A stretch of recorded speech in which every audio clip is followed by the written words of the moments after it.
Une fois n'est pas coutume, je vais t'inviter aujourd'hui à rentrer dans mon intimité. Ou plutôt à un partage un peu plus personnel, à savoir comment j'ai écrit mon premier livre. Ce livre, il est là. C'est Ta vie dans tes mains avant j'étais comme vous. Ta vie dans tes mains, c'est l'histoire d'un gars comme vous. Et ce gars-là, c'est moi. C'est un homme qui menait une vie qu'il n'avait pas choisie. Et cette vie-là, il l'a menée jusqu'au jour où tout a basculé. Un accident de la vie lui a fait comprendre que cette vie qu'il n'avait pas choisie, eh bien, il l'avait en fait choisie.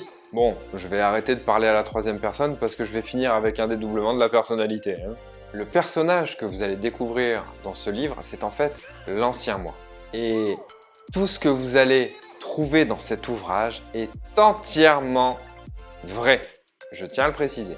À l'époque, convaincu que la vie n'était rien d'autre qu'une tartine de merde, j'ai enchaîné au fil des ans des accidents de la vie, tous plus grands et plus importants les uns que les autres.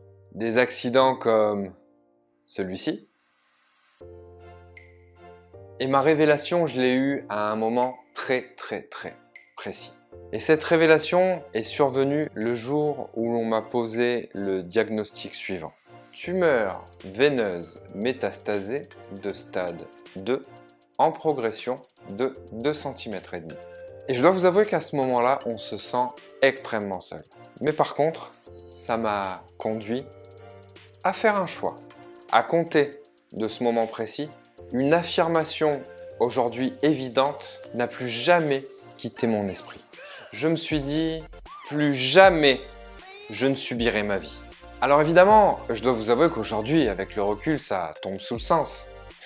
Mais je dois vous avouer qu'à cet instant, je n'avais aucune conscience de la portée qu'allait avoir cette conviction dans ma vie future.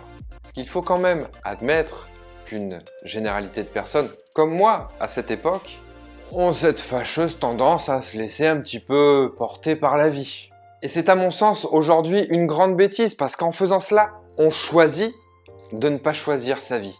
Parce qu'en définitive, si l'on veut vivre et non survivre, la vie, elle est faite de choix en permanence, vous ne croyez pas? Donc finalement, écrire ce livre a non seulement été une évidence, mais d'une facilité déconcertante. Vous y découvrirez tout mon parcours, toutes mes difficultés qui m'ont conduite à mes succès, mes joies, mes peines, comment j'ai dompté mon mental et surtout un partage authentique d'expériences vécues pour que vous aussi vous finissiez avec une seule conviction à la fin de cet ouvrage. S'il l'a fait, s'il a été capable de prendre les commandes de sa vie et de réaliser ses rêves, alors moi aussi. Et c'est pour cette simple raison qu'aujourd'hui, je peux le dire, avant, j'étais comme vous. Vous pourrez très simplement retrouver cet ouvrage aux éditions Sidney Laurent en suivant les liens dans la description. Vous le trouverez sur toutes les plateformes comme Amazon, Cultura, la Fnac. S'il n'est pas dans votre librairie, il est référencé et donc disponible à la commande. Je vous souhaite à tous une bonne lecture et sur ce, je vous dis à la prochaine. Si tu veux devenir plus audacieux ou plus audacieuse, clique à gauche et regarde une nouvelle vidéo. En revanche, si tu as envie de devenir un super-héros ou une super-héroïne, clique à droite et abonne-toi. Bien sûr, tu peux aussi m'aider sur Tipeee, ça mange pas de pain et ça fait toujours plaisir.